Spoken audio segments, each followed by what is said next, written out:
నమస్కారం.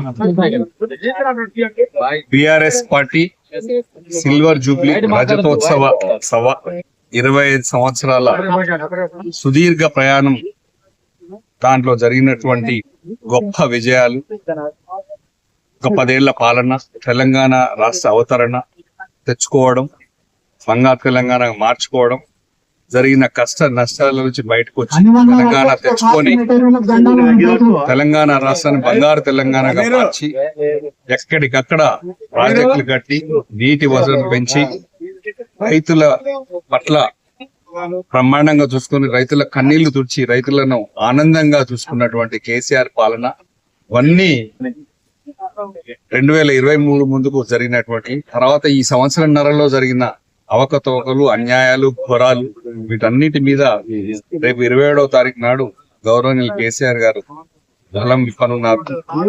ఎట్లా అయితే 25 సంవత్సరాలు పార్టీని స్థాపించి బ్రహ్మాండంగా తెలంగాణ రాష్ట్రం రాదనుకున్న తెలంగాణను తీసుకొచ్చి ప్రజల కోరికలు తీర్చి నీళ్లు, నిధులు, నియామకాలన్నీ కూడా మనకే కావాలి, మన వనరులు మనకే కావాలి, మన సంపద మనకే ఉండాలి, మన నీళ్లు మనమే వాడుకోవాలి, మన ఉద్యోగాలు మన రాష్ట్ర పిల్లల కోసమే ఉంచుకోవాలనే ఒక సుదీర్ఘ పోరాటం చేసి 14 ఏళ్ల పోరాటం తర్వాత కేవలం ఇద్దరు ఎంపీలు ఉన్నటువంటి పార్లమెంట్ లో వచ్చి తెలంగాణ బిల్లు పెట్టించి సాధించుకొని తెలంగాణ బిల్ ఈజ్ పాస్ అని చెప్పగానే తెలంగాణ రాష్ట్రం పులికించిపోయే విధంగా పోరాడినటువంటి గొప్ప మహానేత కేసీఆర్ గారు.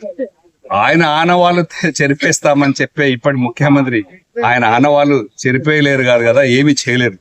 వాళ్ళ పార్టీ పని అయిపోయింది. ప్రజలంతా ధిక్కారణ ఆగ్రహంతో, తీవ్ర ఆగ్రహంతో, కోపంతో ఉన్నారు. ఇవన్నిటి పట్ల కూడా రేపు జరగబోయే 27వ తారీఖున వరంగల్లో జరగబోయే సభ ప్రజలకు కనువిప్పు కానుంది. ప్రజలందరూ కూడా తీవ్రంగా బాధపడుతున్నారు. పీకల మీద అనవసరంగా తెచ్చిపెట్టుకున్నటువంటి కాంగ్రెస్ పార్టీని ఇంకా 3 ఏళ్ళు ఎట్లా భరించాలి, 3.5 ఏళ్ళని బాధతో ఉన్నారు. ఇవన్నీ కూడా ప్రజలు రాబోయే స్థానిక ఎన్నికల్లో గాని నెక్స్ట్ లేదు, రుణమాఫీ సగంలోనే ఉంది. ఇవన్నీ ఆటో కార్మికులకు ఇస్తారనే వేతనాలు 12,000 లేవు, కౌలు రైతులకు ఇస్తారనే లేవు. అనేక రకాల స్కీములు మభ్యపెట్టి అధికారంలోకి వచ్చినటువంటి పార్టీ దీన్ని ఏం చేయకుండా డైవర్షన్ పాలిటిక్స్ చేస్తున్నటువంటి పార్టీ, కేవలం తిట్లు దూషణలతోనే కాలక్షేపం చేసుకుంటూ డైవర్షన్ పాలిటిక్స్ చేస్తున్నటువంటి పార్టీ ప్రజా ధిక్కరతో ఆకలంతో ఉన్నారు. దీనికి గుణపాఠం పడడానికి ప్రజలు సిద్ధంగా ఉన్నారు.